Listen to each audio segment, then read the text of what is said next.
Bonjour, aujourd'hui je vais vous présenter Stone Rider par David Hoffmeyer.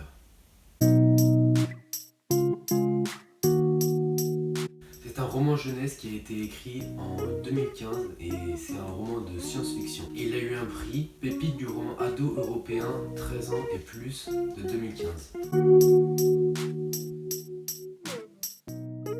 L'auteur, David Hoffmeyer, est né en Afrique du Sud. Il a écrit Stone Rider en 2015 et il écrit peut-être encore aujourd'hui, mais il n'a pas écrit d'autres livres. On attendait pourtant une suite de l'ouvrage qui devait s'appeler Blood Rider.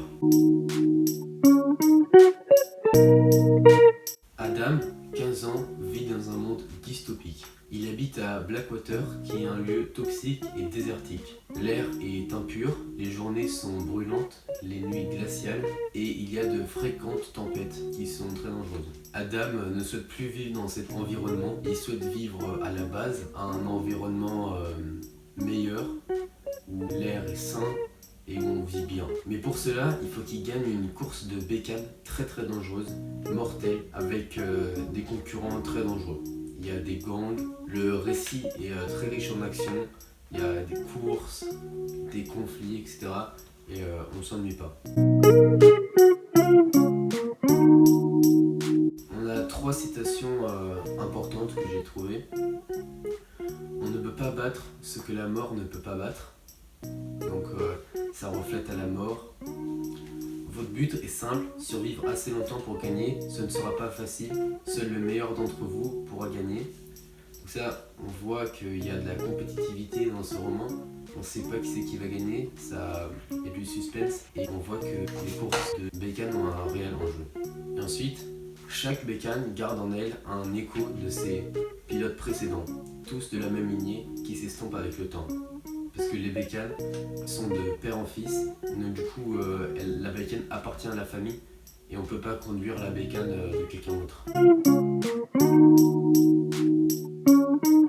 En thème important, on a la mort, parce qu'elle va être présente dans tout le roman.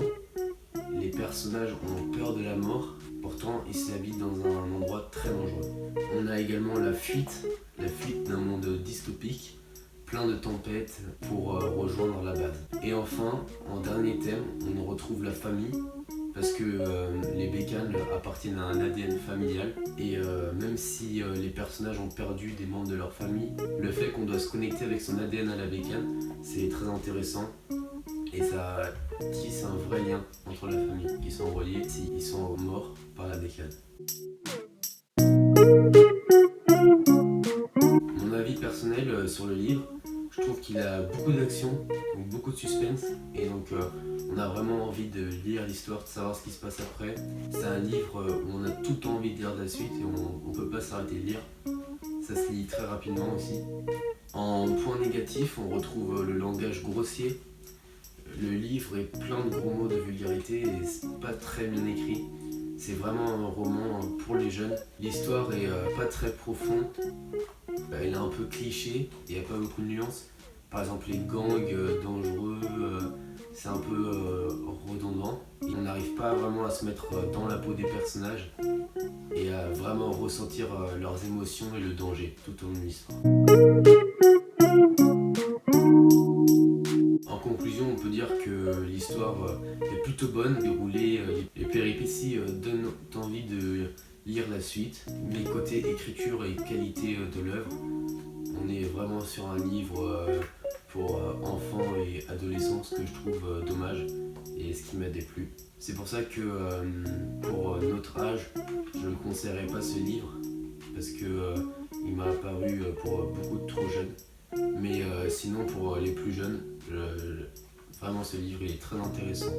Par exemple pour les 9, 10, 11 ans.